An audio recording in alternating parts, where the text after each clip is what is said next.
Hey, I'm Alex Radcliffe from Board Game Co, and today I'm reviewing Santorini from Roxley Games. Santorini is a two-player abstract game. Technically, it's a 2 to 4 player abstract game. I really highly recommend it as a 2-player game, and if you happen to play it at 3 and 4 players, enjoy, see if it works for you. But Santorini is a 2 to 4 player abstract game. There's also, by the way, a solo version, the Riddle of the Sphinx. You can check that out, but that's not in this. That's a different thing. Look at that separately, but it's really, really great. Highly recommend it if you want to enjoy all that Santorini has to offer in a solo mode.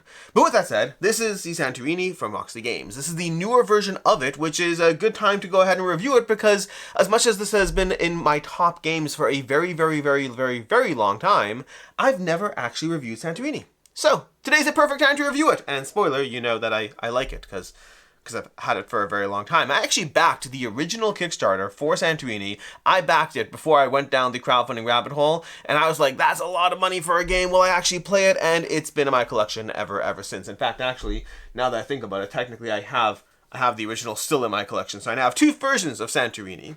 This is a long prelude to the fact that Santorini is a 2-player abstract game that happens to be playable at 3 and 4. It has a separate mode you can go ahead and buy at 1, and the basic idea is it's an abstract yet a little thematic, tactical abstract experience. The general way the game's going to play, well, let's talk about the way the game's going to play, then talk about how you win, then talk about other things. The way you play the game is on your turn, you're going to move one of your workers, and then you're going to build. It's that simple. Move and build, move and build. Then the other side moves and build, back and forth you go until eventually one player wins. Let's take a few turns and then talk about winning. So for example, let's pretend I'm playing as this person, I move, and then I go ahead and I build over here. This player wants to get in on that action, they actually want to stop me, so they move over here, and they actually build over here. Because here's something we haven't talked about yet, but you can move up and down, but you can move up only one level at a time, down as many as you want. Which means right now, by building that second level, no one can actually move up this level, which is fine. We can work with that. We're going to go ahead. It's now their other player's turn. They're going to go here this way and build over here on that side. We can't stop that right now, but you know what? Maybe we won't bother. Maybe we'll go ahead and step over here and build over here so that we can work our way up our tower, which can be our opportunity there. In the meantime, this player now has an opportunity to go up over here and get on there, or this player can be equally mean, moving over there and then building on this tower, locking them out over here. 2 can play at that game. Back to this player over here, they're going to go ahead and move and build, hoping to maybe work their way towards something, but no, alas, this player is going to once again move and build. We are playing a weird permanent game. The problem is, this player over here is going to be possibly losing out on that. And when I say this player, it's this team, but you can lose one of your workers to not being able to move. This is a good time to tell you how you win. You win in one of 2 ways. Either, if neither of your workers can move, you lose the game. Alternatively, you win if you can get one of your workers to the 3rd level. You can see right here there's 1, 2 levels, but the 3rd level is placing this over here, and if one of your workers ever moves up to the 3rd level, you win the game. You can also cap off a 3rd level with one of these domes over here, preventing anyone from being able to move onto there. So lots of little moving parts going on here, but let's go ahead and take a few more turns before talking about abilities. This game has so many abilities, I love it. Anyways, back to this over here. So, back to their turn. I think they just went over here and moved there. This player is a little scared to move backward. That's not going to be good for them. So this player is going to go ahead and move over here and build this here, hoping to tease this player out. This player sees that coming, doesn't care enough, although maybe I should. Maybe I should, because right now this player over here, how's that going to work out? Because otherwise they're going to get up to here, and that's not going to bode well for me. So you know what we're going to do? We're going to go over here and move there, and actually place a 3rd level up here. That could be the way to do it. That could be the way to do it. Okay, we can work with that to a degree, which means this player over here, how do I do that? They just went there, that player. We're going to go ahead and move up here to start working our way up, and we're going to place this over here because we want to, again, make our way towards different things. I should note, by the way, you can move and build in any of the orthogonal or diagonal adjacencies, but you do have to move and build with the same worker. This player here could go here and build here, but that's just going to set us up for success, and so what we're going to do is we're going to walk over here and then build behind us, trying to set up our own little tower to work up this way, which is good for us. It actually puts a little bit of threat of things going on. But right now, I think what we're going to do is we're going to go ahead and move over here and then build one of these level 2s over there. There we go. We're trying to move our way up to this tower. This player is going to go up here, moving like so, and then they're going to, how do we want to do this? I think we're going to, this is tricky. We might be here first here, so you know what? We're just going to go ahead and play our odds, and we're going to place this over here. Then we'll have, I know I said a few turns. I'm having too much fun playing against myself right now. I'm sorry. Back to this team over here. This team over here is going to go ahead and move up here because they could be the first one there if things work out well. And as a backup plan, we're going to build a tower behind ourselves because we might need that. And sure enough, we do, because this player is going to move up here and then build over here. If they wouldn't build that, then this player would be the first one to get there, which would not bode well because they want to win. As you can imagine, they want to win. So now it's back to this team side over here. They have a few options right now. They're keeping an eye on things. But I think for right now, we're going to move. Let's say we're going to move over here and then build over here. This actually might, no, wrong tower there. This might tease this player finally out. This player could drop down and build, but we are on a higher level, so maybe we don't want to. I think it is going to work. It's going to pull that player out, and they're going to paste that top cap over there to stop them from winning, which is not great. Now he's stuck over here on the tower all by himself. Not the best, but it has moved this person to be able to actually move out. The tricky part, the scary part, is we don't actually want to move out because now we need access to this place over here in case they do anything. So we're actually going to kind of not move out despite all of that plans we just made. Instead, we're going to move down here and build this over here. And then we're going to have, I should call this Santorini playthrough at this point. You can also use the timestamps to skip directly to the thoughts and opinions, because at this point, Lord knows, I'm going to play this out. We're going to have this team over here. They're going to now try to work their way towards building. They are mindful that this player can get in the way, so they're going to be smart about it. They're going to move here and build this here. The other player now realizes it's a threat, because they can't prevent them over there, unfortunately. So they're a little more limited. Their only options, what can they do? I think we're going to try, nope, I can't build a thing up there. That'd be terrible. We're a little stuck. We're going to go over here, and we're going to build something over here, I guess, so we can possibly still work our way up there. This is going to get a little nerve-wracking over here, and sure enough, this player is smart. They're going to go over here and build this on this spot over here. I don't think I can get there in time. I think I played a little too conservatively over here. If I jump down here, I still can't block it. I think that's it. That's the game over here. I can try to pop over here and see what I can do, but there's not much I can do, unfortunately. I can't place a magical capstone without being adjacent to it, which means now I move up over here, and the white player won. I won. I also lost. That's neither here nor there. I won and I lost at the same time.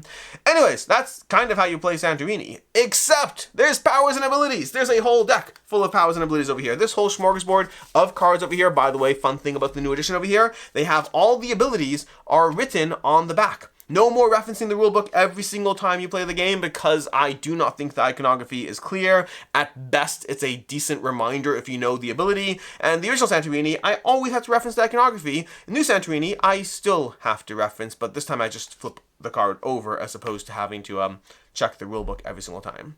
Anyways, let's talk about abilities and tell you my thoughts on the game. So, abilities. The real way you play Santorini is you're going to have abilities given to the various players. There's a whole way you can do it. You can do it your own way, just picking abilities. You can randomly deal abilities. You can do it the official way, I believe, is you randomly take 6 abilities. One player selects 2 of them, and then the other player gets their choice of which 2. That presents a degree of randomness and a degree of choice and yet balance all at the same time. That's the official way to do it. I definitely recommend trying that, but then just have fun with it and live your best life. But what do abilities do? They give each side an ability. So for example, it could be something as simple as Atlas. Atlas can build a capstone at any level. That means this player over here could have stopped them from ever getting to where they needed, because they could have started blocking things off before they had the ability to move around, even though it wasn't the 3rd level. That gives you a game-breaking ability, making you stronger. Except your opponent is also stronger. Athena's ability over here is if Athena moves up on her turn, the opponent cannot move up. So if at a turn I go down, the opponent can move up. But if I go up on a turn, let's pretend we have this situation over here. If I move up on my turn, my opponent cannot move up on their turn. That's going to change the entire landscape. So they have a game-breaking ability. They have a game-breaking ability. You even have things like Bia, who you can possibly kill your opponent's unit. Yes, you can kill your opponent's unit. That is an option you have. You have things like the Minotaur over here, which I believe, I always forget the Minotaur. Minotaur is going to be, you can move onto an opponent's worker space by forcing them. So you can push somebody else around effectively. Then you have things that, like, you have things like Eros over here, who give you an instant way to win the game. So they don't really have an ability making them more able to do things. But if they ever have 2 of the workers adjacent to each other on the same level, they win that way. They also come up with a setup restriction over there. So small restrictions, but it gives you another way to win the game. Then you have characters like Hera over here, who prevent your opponent from winning. You cannot win on an outside edge if you're playing against Hera. So you have all these kinds of things, from small ways to break the rules. The drives will let you roll the little fun dice over here that you have. There's all kinds of different things going on in the game, giving you different adjustments to the way you play through this giant deck full of absolutely tons of cards with tons of rule text. You have abilities that are so strong you can only use them once the entire game. Pick and choose the right moment that you think is going to turn into victory for you.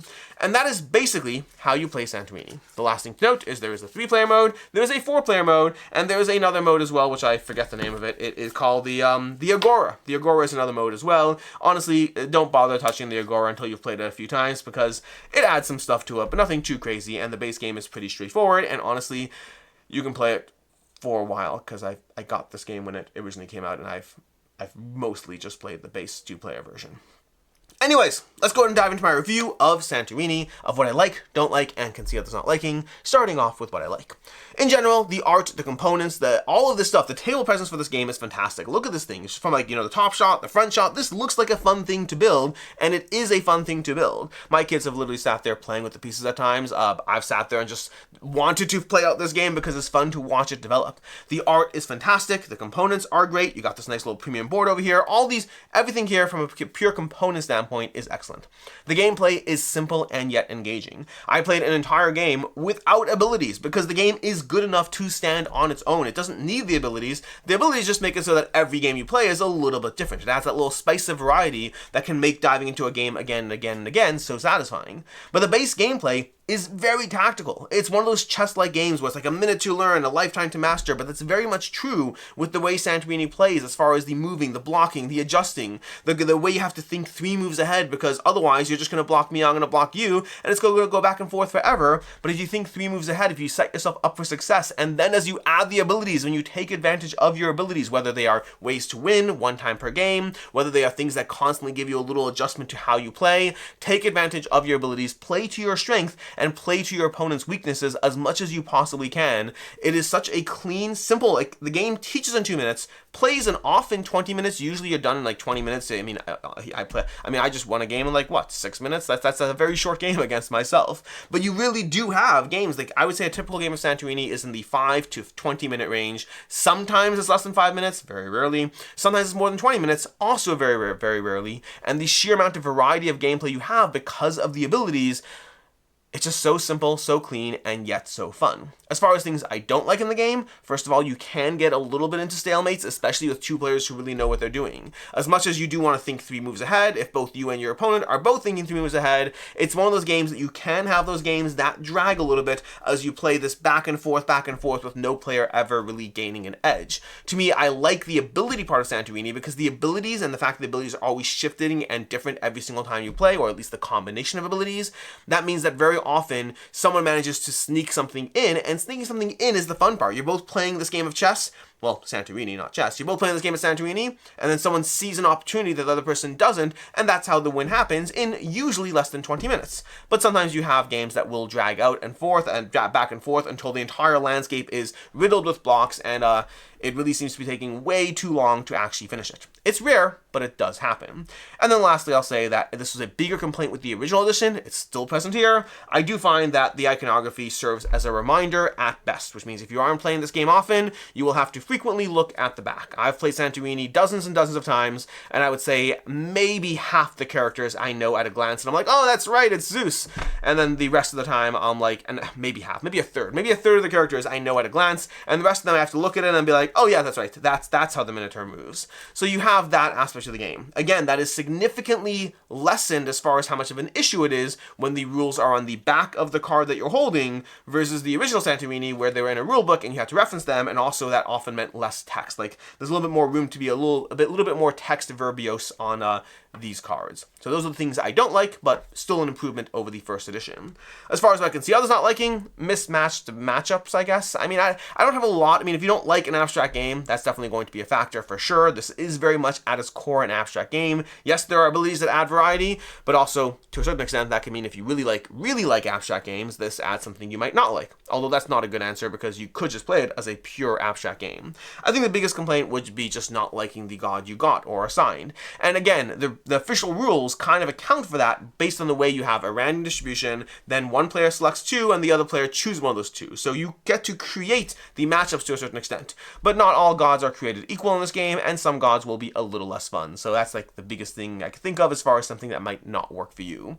The last thing I will note is this is one of those games that can certainly have a skill imbalance. If you have a player who has played Santorini a lot and a player who has played Santorini 2 times, you might not win the game. And that is something that's definitely true in abstracts in general. I would say Santorini, through the nature of the variety of powers, lessens that complaint compared to other abstracts, but it's still present because this is still an abstract strategy game.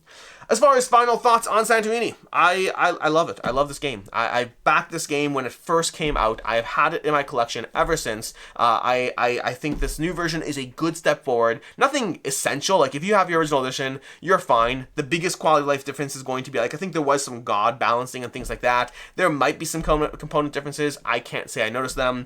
The biggest change for me is the backs of these are definitely nice to have versus the rulebook. That's the only real major difference as somebody who has spent a lot of time with the original edition and now is playing this new version of it.